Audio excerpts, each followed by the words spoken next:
વિદ્યાર્થી મિત્રો, આજે આપણે ગણિતના એક ખૂબ અગત્યના ખ્યાલ સમીકરણમાંથી એક્સની કિંમત શોધવી તેના વિશે અભ્યાસ કરવાનો છે. આ ખૂબ જ અગત્યની અને ખૂબ જ ઉપયોગી એવી બાબત હું આજે તમને ભણાવવા માટે જઈ રહ્યો છું.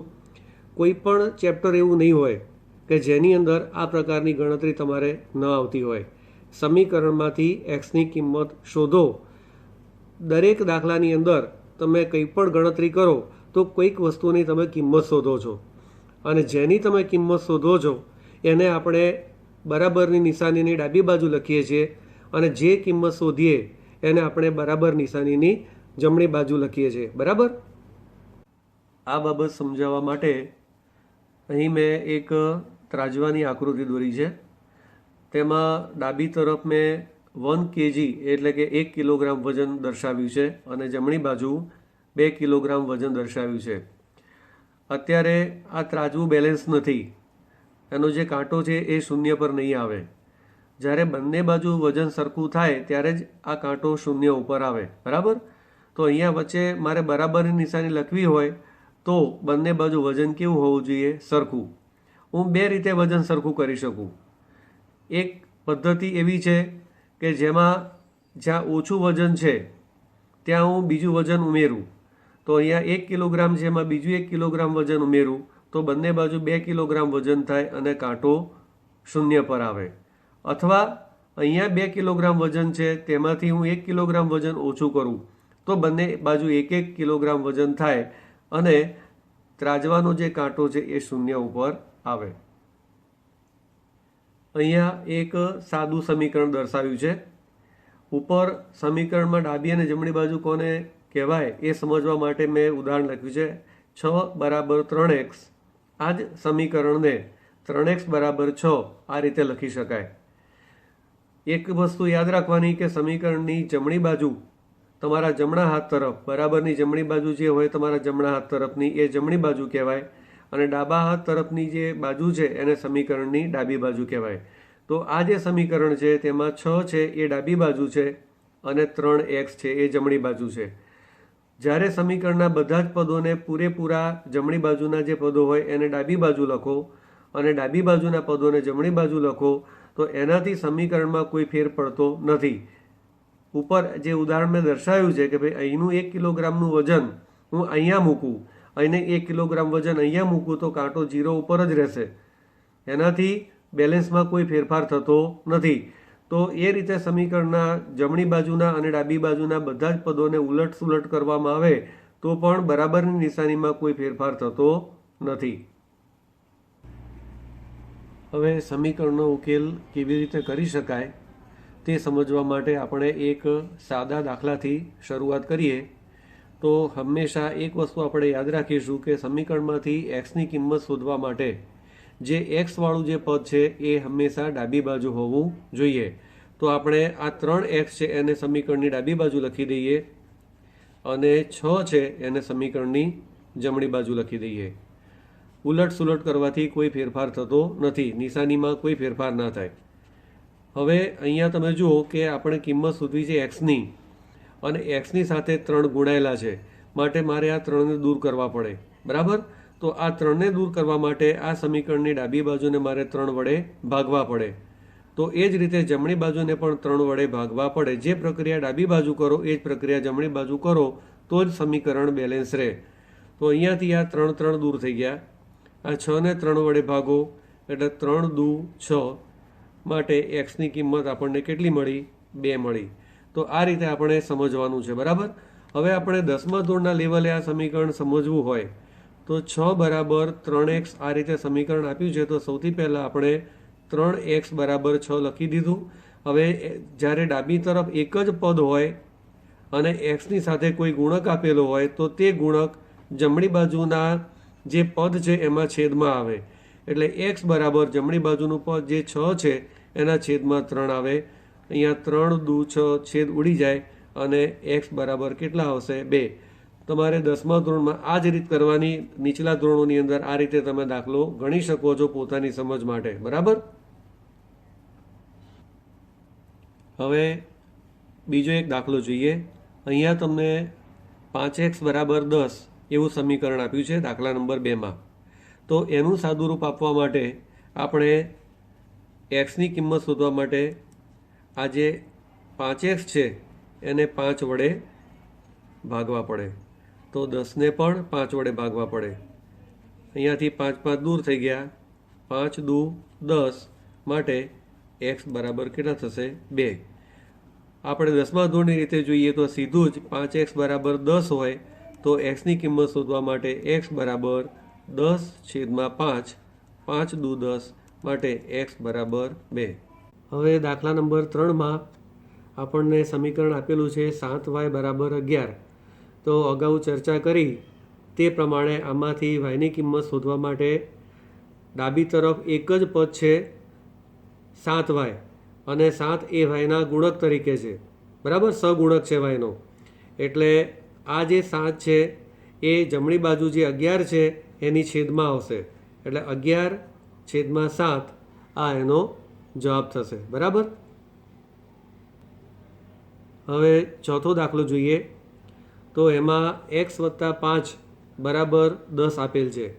આપણે કિંમત શોધવી છે એક્સની, એટલે આ +5ને આપણે દૂર કરવા પડે, બરાબર.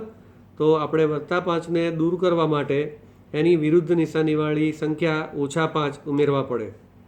હવે સમીકરણના નિયમ પ્રમાણે ડાબી બાજુ તમે જે પ્રક્રિયા કરો એ જ પ્રક્રિયા તમારે જમણી બાજુ પણ કરવી પડે. તો જમણી બાજુ જે 10 છે એમને એમ રહેવા દો અને નવી સંખ્યા આપણે જે -5 ઉમેરી એ જમણી બાજુ પણ ઉમેરીએ, એટલે અહીંયા આવશે -5.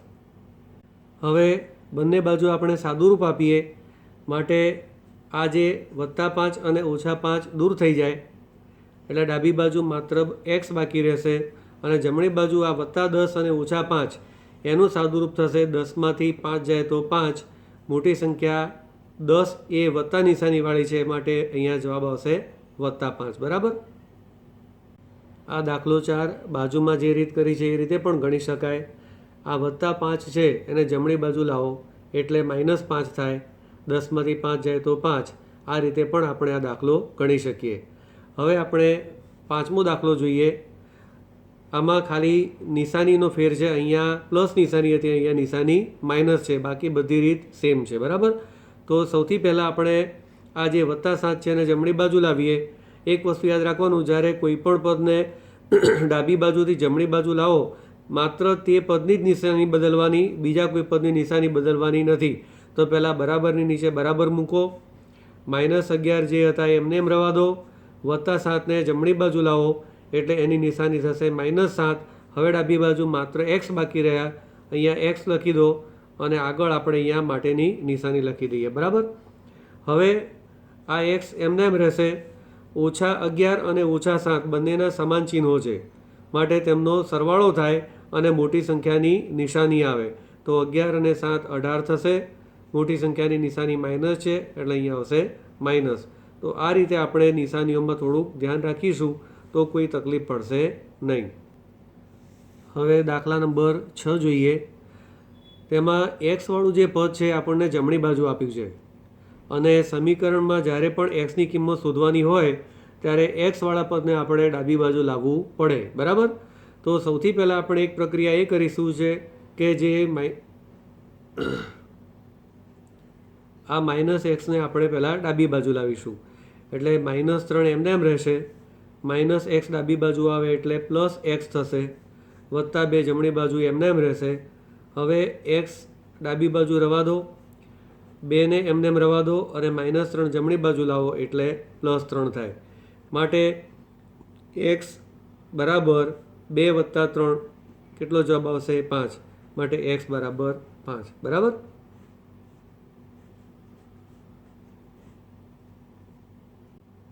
હવે 7મો દાખલો જોઈએ. -4 બરાબર -x -3 આ રકમ આપી છે. ઉપરના દાખલા જેવો જ દાખલો છે એટલે મેં ગણતરી લખી છે જેથી આપણે ટાઈમ ન બગડે. તો આ -xને પહેલાં ડાબી બાજુ લાવીએ એટલે -4 + x થશે. -x ડાબી બાજુ આવ્યા એટલે, અને આ -3 છે એમને એમ રહેશે. એટલું યાદ રાખવાનું કે આ -3 છે એની નિશાની બદલવાની નથી કારણ કે તે જમણી બાજુ જ છે. આ વસ્તુ ધ્યાન રાખવાની. હવે આ -4 છે અને જમણી બાજુ લાવો એટલે એ +4 થશે, ડાબી બાજુ ફક્ત x રહેશે. અને હવે આ +4 અને -3નું સાદુરૂપ લખો તો 4 અને 3 વિરુદ્ધ નિશાનીવાળા છે, માટે બાદબાકી થાય. મોટી સંખ્યામાંથી નાની સંખ્યા બાદ કરો એટલે 4માંથી 3 જાય એટલે 1. મોટી સંખ્યા પ્લસ છે એટલે પ્લસ નિશાની ના લખો તો ચાલે, એટલે x બરાબર 1 એનો જવાબ થયો. હવે દાખલા નંબર 8માં સમીકરણમાં ડાબી બાજુ -3 અને જમણી બાજુ -3x + 19 આપેલા છે. આપણે કિંમત શોધવાની છે એક્સની. તો નિયમ પ્રમાણે સૌથી પહેલાં એક્સવાળું જે પદ છે એ સમીકરણમાં ડાબી બાજુ લાવવું પડે, બરાબર. તો આ જે -3 છે એને એમનેમ રહેવા દો, અને આ -3x છે એને ડાબી બાજુ લાવો એટલે એની નિશાની થશે +3x, બરાબર. આ પદ થશે +3x. હવે જમણી બાજુ ખાલી 19 બાકી રહેશે.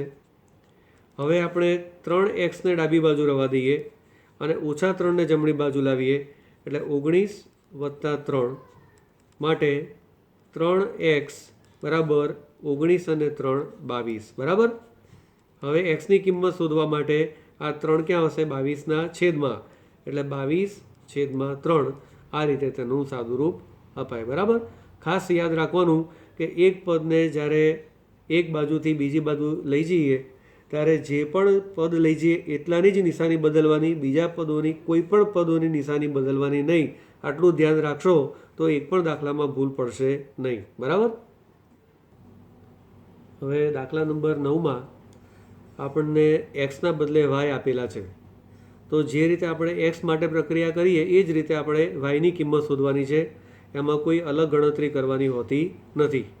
તો હવે આપણે અહીંયા તો આપણને વાયવાળું પદ ડાબી તરફ જ આપેલું છે, એટલે માત્ર આપણે +10ને જમણી બાજુ લઈ જવાના છે. તો અહીંયા -3y છે, ડાબી તરફ એમનેમ રહેવા દો. જમણી બાજુ -23 છે એને પણ એમનેમ રહેવા દો, અને +10ને જમણી બાજુ લાવો એ થશે -10. હવે ડાબી બાજુ -3y બરાબર અહીંયા -23 અને -10 બંનેના ચિહ્નો સમાન છે, માટે તેનો સરવાળો થશે એટલે 23 અને 10નો સરવાળો 33 થયો, અને મોટી સંખ્યાની નિશાની માઇનસ. હવે આપણે આ જે 3y વાળું પદ છે -3y એનું જે y છે એને આપણે ડાબી બાજુ રાખવાના છે.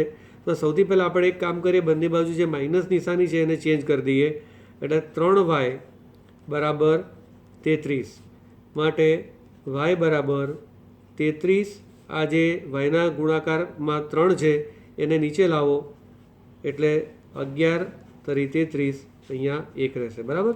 માટે y બરાબર 11 આ રીતે તેનું સાદુરૂપ થશે. ઓકે. હવે દાખલા નંબર 10માં આપણને સમીકરણની ડાબી બાજુ -10 આપેલા છે, જમણી બાજુ 3 - x આપેલા છે. હવે એક્સની કિંમત શોધવા માટે સૌથી પહેલાં આપણે નિયમ પ્રમાણે -xને ડાબી બાજુ લાવીશું એટલે એ -x પ્લસ થશે. તો અહીંયા આપણે સૌથી પહેલાં આપણે x લખી દઈએ એટલે પ્લસ નિશાની લખવી ના પડે, અને -10 પછી લખીએ તો બરાબર. હવે જમણી બાજુ કઈ સંખ્યા બાકી રહેશે? 3, બરાબર. અહીંયા જો -x આપણે આગળ લખ્યા તો -x પ્લસ થયા, આગળ પ્લસ નિશાની લખી નથી. પહેલું પદ હોય અને એની પ્લસ નિશાની હોય તો પ્લસ નિશાની લખવી ના પડે, પણ જો વચ્ચે કોઈ જગ્યાએ પદ આવતું હોય તો પ્લસ નિશાની લખવી પડે. હવે આપણે -10ને જમણી બાજુ લઈ જઈએ તો x બરાબર 3 -10 જમણી બાજુ આવે એટલે +10, માટે x બરાબર 10 અને 3નો સરવાળો 13. તો આ રીતે આપણે એનું સાદુરૂપ લખ્યું, બરાબર. હવે અંતમાં તમે જે દાખલાઓ આગળ જોયા એમાં તમારે જે બાબતો ધ્યાનમાં રાખવાની છે એની હાઇલાઇટ માત્ર આ 3 દાખલાઓથી હું તમને સમજાવી દઉં છું, બરાબર. તમે કઈ કઈ ભૂલો કરો છો એ ભૂલો ના થાય તે માટે આ 3 દાખલા છેલ્લા તમે ધ્યાનથી જોશો તો એક પણ દાખલામાં તમારી ભૂલ નહીં થાય, બરાબર. તો સૌથી પહેલાં અહીંયા જે 7y બરાબર 14 આપેલા છે, છોકરાઓ આ દાખલાને આ રીતે લખે છે y બરાબર 14 - 7. આ રોંગ છે. આ દાખલાની અંદર 7y બરાબર 14 હોય તો y બરાબર 14/7 આવે, બરાબર. એ જ રીતે આ જે દાખલો છે એની અંદર કેવી ભૂલ કરે છે, વાય બરાબર 14/7. ક્યારે છેદમાં આવે અને ક્યારે નિશાની બદલાય આ ધ્યાનમાં રાખવાનું. જ્યારે ગુણાકારમાં હોય ત્યારે છેદમાં આવે અને પ્લસ કે માઇનસ હોય ત્યારે એની નિશાની બદલાય. બરાબર, તો આ તમારું રોંગ પદ છે. તો સાચું પદ શું થશે? વાય બરાબર આ 7 જમણી બાજુ આવશે એટલે 14-7 સાદું રૂપ થાય. બરાબર, અને એ જ રીતે આ દાખલાની અંદર જે ગંભીર ભૂલ થાય છે છોકરાઓની એ બતાવું છું, બહુ જ ધ્યાનથી જોજો. 3 - x બરાબર -5 આપ્યું છે, તો 3ને જ્યારે જમણી બાજુ લઈ જાય તો ડાબી બાજુ જે -x છે એને પ્લસ કરી નાખે છે. તો આ રીતે છોકરાઓ લખે છે x બરાબર -5 -3. આટલું તો લખે છે, પણ જે -x રાખવાનું છે એને શું કરી દે છે? પ્લસ. તો આ ભૂલ છે. તમારે દાખલો આ રીતે લખાય: 3 - x બરાબર -5 હોય તો ડાબી બાજુ -x પહેલાં લખી દો, જમણી બાજુ -5 પહેલાં લખો અને +3 જમણી બાજુ લાવો, એ -3 થાય. બરાબર, તો આ જે સમીકરણનું ચેપ્ટરની મેં તમારી સાથે ચર્ચા કરી છે. મેં લગભગ 10 જેટલા દાખલા અને 3 રિવિઝનના દાખલા એવા બતાવ્યા છે કે જેથી તમારા બધા કન્સેપ્ટ ક્લિયર થાય. બરાબર, તો આ વિડીયો તમને ગમ્યો હોય તો લાઈક અને શેર જરૂર કરજો. અને જે કમેન્ટ બોક્સ છે એમાં તમને કંઈ પણ તકલીફ હોય, ગમ્યું હોય એ વિશે પણ લખો, ના ગમ્યું હોય એ વિશે પણ લખો. અને તમારી કમેન્ટ જે છે એ જ મારા માટે પ્રેરણા સ્ત્રોત છે. બરાબર, તો અગાઉ નવા બીજા વિડીયો હું બનાવતો રહું એ માટે તમારે સતત મને પ્રેરણા આપવી જરૂરી છે. બરાબર, ઓકે, બાય.